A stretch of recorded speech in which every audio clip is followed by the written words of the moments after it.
You're listening to Deliberate Living, the podcast that inspires, empowers, and encourages listeners to live life more authentically. My name is Holly Priestley, and I'm a nomad, coach, creator, and outdoors woman. And I'm Beers, a vagabond, joy artist, permissionary, and story breaker. We explore different ways people choose to ditch the prescribed life we've all been sold and live on their terms, Finding freedom and happiness however they choose.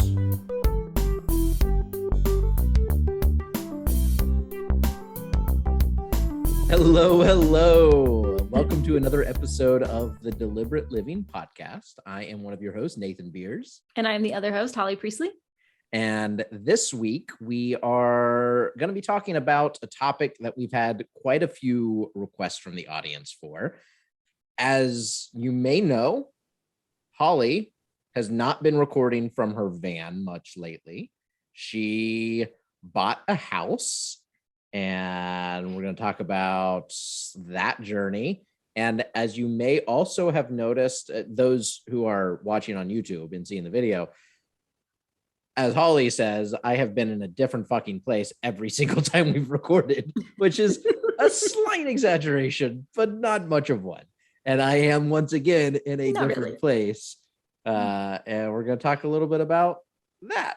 So yeah, first, Holly, you live in a house, and that caught even me completely by surprise. Yeah.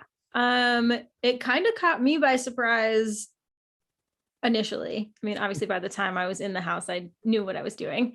But the reason that I moved into a house was a huge surprise for me. Back in the fall, I was passing through Bisbee, Arizona, where I have traveled through quite a few times over the last few years. And I got the opportunity to kind of sit and rest and catch my breath. The month of October was really busy and like kind of stressful. And I just needed to sit still for like a week, which I have noticed is a lot better for my mental health in the van over the last year, is like traveling a lot slower and like being in one place for longer and then moving on and then finding another, like be in a spot for a week, drive a little bit, be in another spot for a week, drive a little bit. So I was having a week here to kind of recuperate and rest. And while I was doing that, this is going to sound like kind of woo and weird, but I know Beers is here with me on it. While I was resting and rejuvenating, I felt like a taproot go from me into the ground and just be like, well, this is home. I just got this undeniable feeling of like, this is home. And I was like, okay, cool. I guess we're staying here. And for me, I've never had that anywhere. I've never lived anywhere in my life, in my 32 years, that I was like, oh, this feels like home. I know what home feels like in that the van is home. The van has always felt like home. Like even still, like I go out of the grocery store and I see her in the parking lot and I'm like, that's my house. Yay. So the van has always felt like home, but no place has ever felt like that, which is part of the reason the van worked so well for me. And I was pretty mobile before anyway. So then when I got here and I got fucking taproot like through my body to the ground, I was like, okay, well, I'm not going to argue with it. This is where we live now. Like, there's not like a sense. It's not like, oh, she got a job and she's settling for a job. It's not like, oh, she got a partner and this is where her partner lives. It's not any of those things. It was just my soul being like, cool, we found it. Let's make it happen. And then the universe conspired in a lot of ways to make it happen. And, you know, I'm happy to go into those details, but yeah, I also, to Beers's initial point, I didn't tell anybody. It was a huge surprise to me. And then I went through the process of like finding a place to live and buying it. And like, that was a couple of months this took. And I talk to Beers every week. I have friends that I talk to every day. I have people that like came to see me in Bisbee and hang out with me, like other vanners. I have friends in town in Bisbee. I didn't tell anybody. My parents knew. And like, that's it. Like nobody else knew, even people that I talked to every day, even people that I saw in person. I didn't tell anybody. And then I just told Instagram, like, I bought a house. What a surprise. Yeah. It's what's the word? Funny?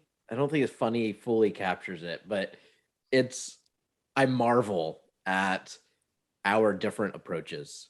That we were talking about this a little bit before we started recording about your approach to literally tell no one until it was a done deal. You had the house, you had the keys, you were like in the door.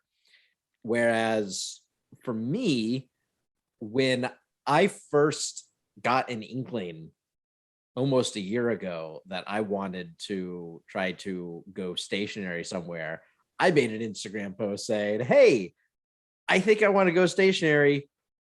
Where do you think I should go? And and I love, for me, I love to like, when I start feeling like really excited about a new plan, a new idea, I really like to invite people into that excitement and have them enjoy it with me.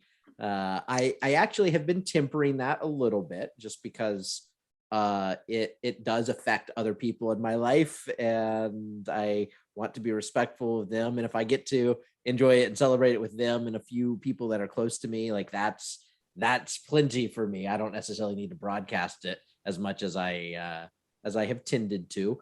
I have a little bit more consistent community now that I can do that with than I might have had for most of the last 5-6 years. But yeah, like I feel like if you were to ever get pregnant, that we literally wouldn't know. I wouldn't know until we were on here recording and you had a baby sucking on your breast. Like I don't think that like just nope, not telling anybody until the baby is here. When the baby's here, it's here now. Everybody adapts. Yep. Actually, when I started teasing that, like, oh, I've got big news that I'm going to share with you guys, like after the house had closed already anyway, I didn't say what it was, but I kind of like teased, like, I got a big plot twist coming. And I had like just gotten like Edward, my new dog, and everybody was like, I thought that was the plot twist. Like, what do you mean there's more plot twists? And some people said, like, guessed, like, oh, are you pregnant? Or like, oh, are you, like all of the guesses ran the whole gamut. And like, that was one of them. And I was like, I'm really glad you think I can keep that a secret as long as that. But like, I could also, because I do have a tendency to like keep things to myself and like want to wait until they're a done deal and like want to wait until it's for sure. And that's just like a huge personality difference in the two of us, which I adore, because sometimes I wish I was more like open and like more like sherry, so that people could like celebrate with me. But for me, it's more like especially with the house, I didn't want to say like, oh, I'm buying a house and then have something happen, like jinx it, right? Like have something happen and then I'm devastated that I didn't get it. And then I have, my whole community who's like also that would like make the devastation bigger. Right.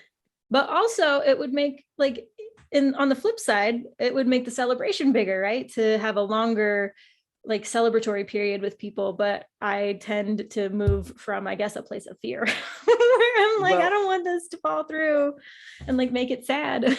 I have felt really self-conscious and I don't know, like kind of felt like I had like mud on my face at times in the past where I have gotten really excited about something and I've been very public and open about it, and then it like falls apart and it's like, well, shit. Like a couple years ago, I mean, before I was co-host on this podcast, it seemed like pretty much every time I would be a guest on your show, I would be really excited about whatever it was that was going on in my life, like having a partner, building a schoolie together. And then basically by the time it was published, nope, didn't have the partner, didn't have the schoolie, Didn't even have my own home, the lunchbox anymore. And then the next time I was living in New Orleans with another partner, and we were beginning to build a life together. And then again, within a month, like that had fallen apart. And like I have really good relationships. Well, I have good relationships with with both of them, but it yeah, like but I've had to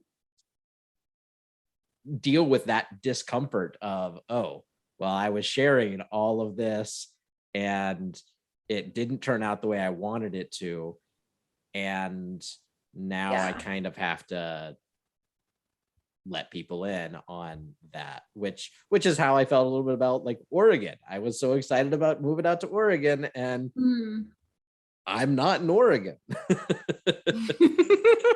And I love where So I I am. love that. I love that side of your personality, because for me, it's like you've always identified as a permissionary.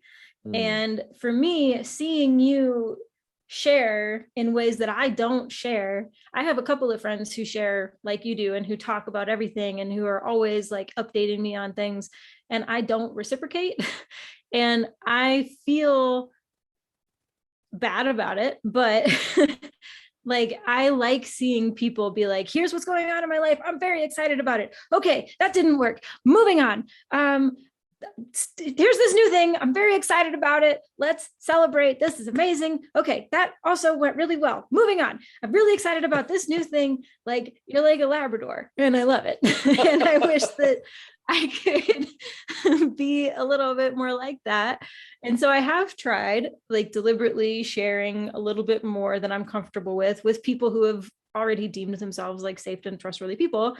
But then there's still like these big things like moving into a house. That's a big, huge friggin' life change that like I'm gonna, like, my parents know and I know. And like that's all the people who get to know. But like the smaller things, I'm working on like letting more people in. And so seeing yeah. people like you who get very excited and like Labrador all over the place gives me permission to let my inner Labrador out. Oh, that's so validating. Thank you so much for that. You're welcome. I love it. It's true. Hmm. So a year ago, when you were like, I think I want to be stationary, what was behind that? What made, did you just wake up one day and you're like, I think I'm done with the road. Mm. I think I'm done. You know, it was a number of things. I actually feel like it was something that's been coming for like 2.5 years. That Yeah. when I met a partner about 2.5 years ago in Florida, and I began to slow down. And before that, I had rarely been anywhere for more than 1 to 2 weeks at a time. And often I'd be someplace for a day or two before I'd bounce. And I did that for Yeah. years. And it was a lot of fun. I enjoyed it. I enjoyed the variety. I thrived on the variety of it. I love just getting to meet so many different people. And it was getting pretty exhausting. And so I met someone where they were living in a house, and I ended up, after we traveled around in lunchbox for a little while, I ended up staying at her house for a while. And then we bought uh this bus and started building it out, and I was helping with that, and we did much of that just on a farm kind of in one place. And it was really nice to just kind of wake up in the same place every day, and to kind of have I love variety so much, but to have some things that were consistent. And when that didn't work out, I just I returned back to moving around pretty rapidly again, but it just didn't feel quite right to me anymore. And before my ambulance broke down, the Matchbox, I literally had been messaging with Love, and I think I've told this story on this podcast before, but I mentioned to Love that I just didn't know that being on the road was continuing to serve me. And literally the next week, I ended up finding myself stranded and ultimately settling with another partner in New Orleans, and was there for about 4 months, which is, to date, it's still the longest I've spent anywhere in 6 years. And I got really excited. All right, this is gonna be where I'm at. And then it didn't last as long as I thought it might, as long as I'd hoped it would. But I'd gotten enough tastes of like being slower that it was very clear to me that that was what I wanted. And I got enough tastes of local community again as this version of me. And that felt really, really yummy. And so a year ago, I decided, all right, I'm going to stop just letting where I am just happen based upon like meeting someone and us vibing, and then let's U-Haul it. And I was like, all right, I am going to try solo, just figuring out where I want to be. And I listed out all these different things that I was looking for in a new home.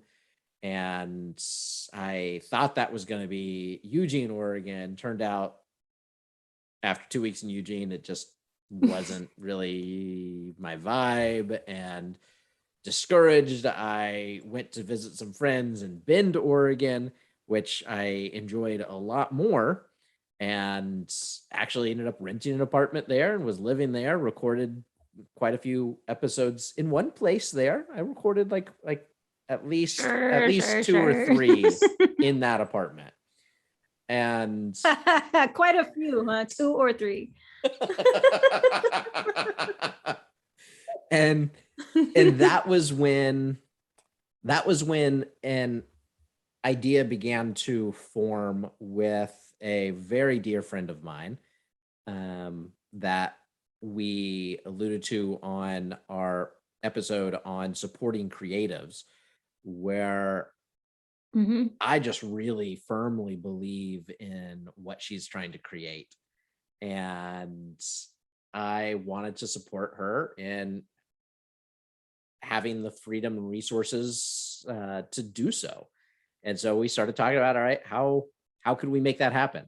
And for a time, we thought that that would be in Oregon. And I wanted to get out of the Oregon winter. I was a little anxious about that. So I planned a road trip to come east and spend my birthday in a warmer climate and see some family for the holidays back in the Southeast. And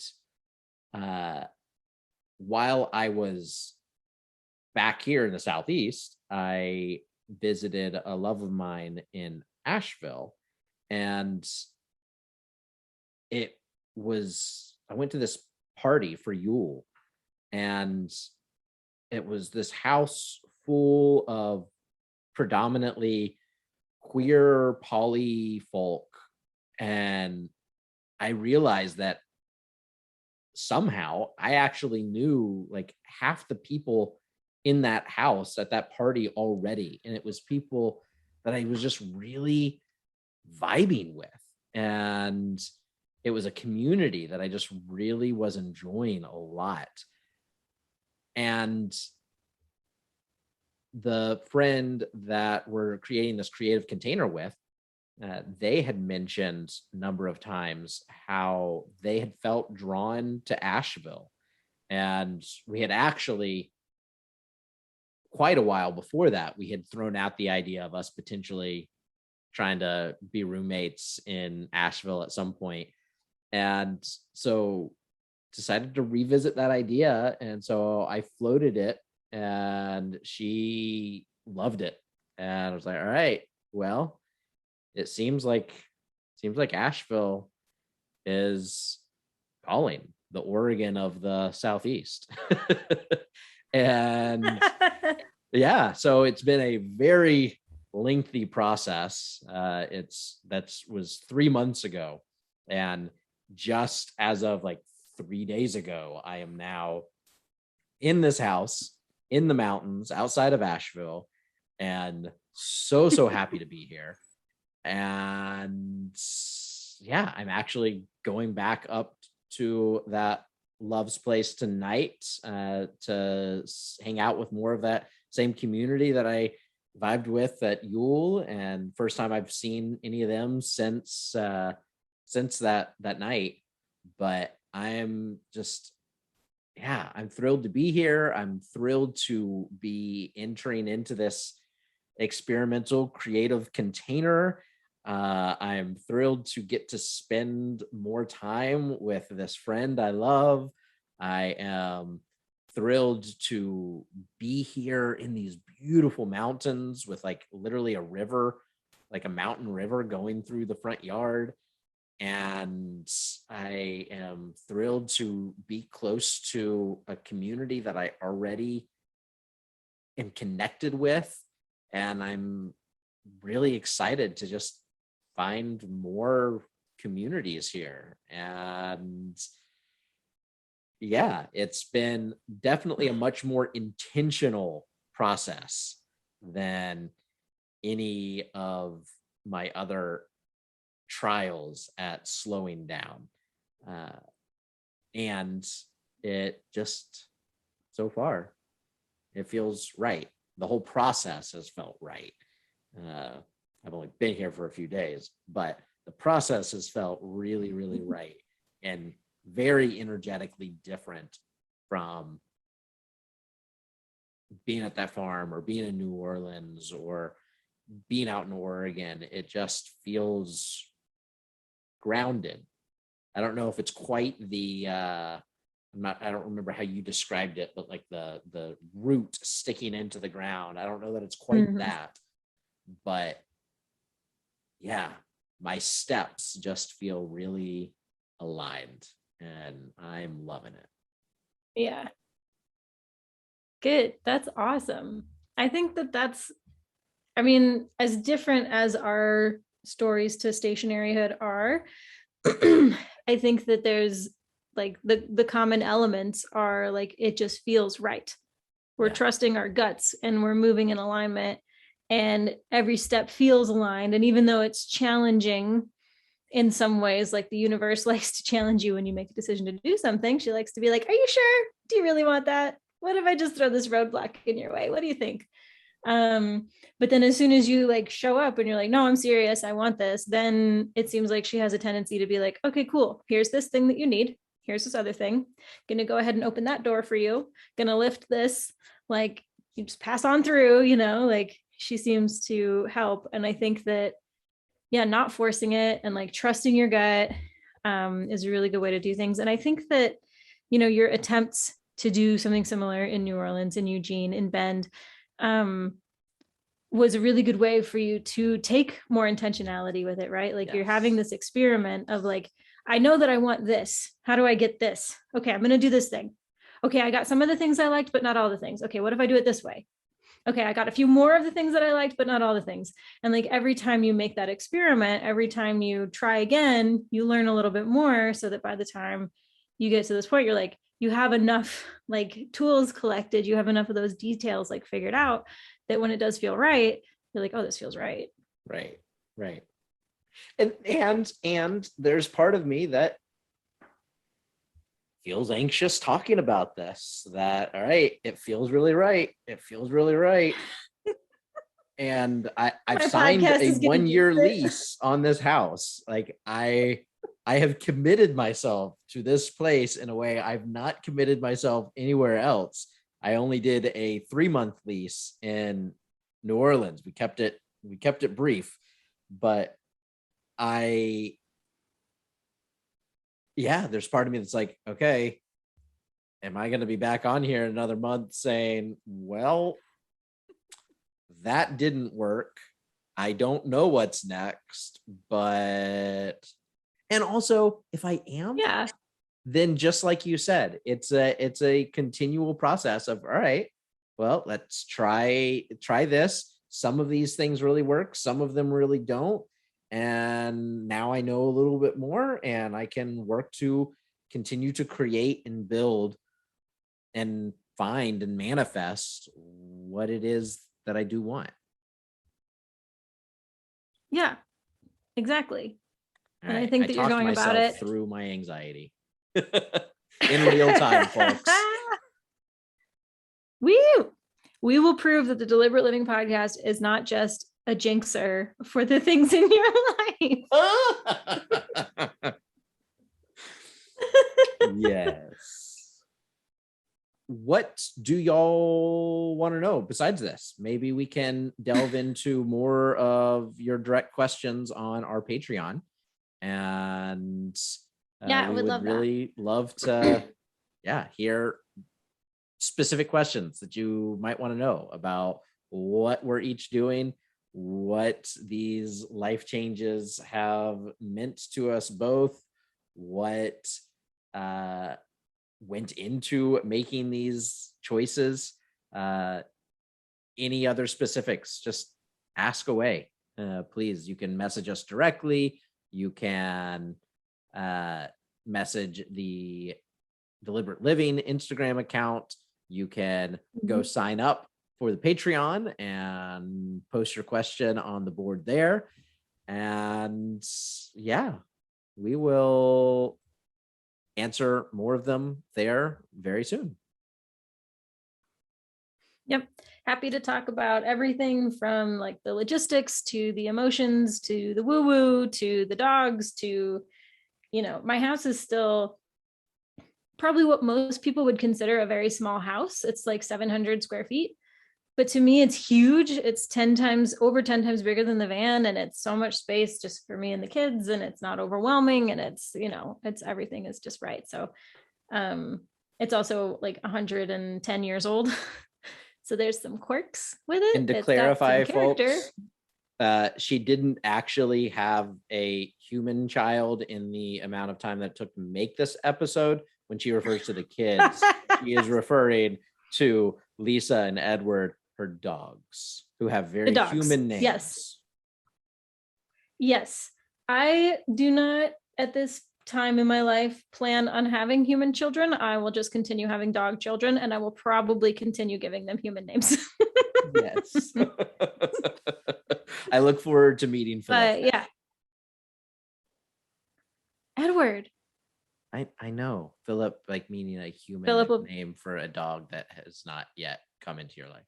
I will find you a Philip. I will find a Philip. I will have a Philip. All right, folks. Thank you once again for tuning into an episode of the Deliberate Living podcast. We appreciate you all so much, and we'll hope that you will join us here again soon. Well, we'll see you guys next week. Bye. Bye.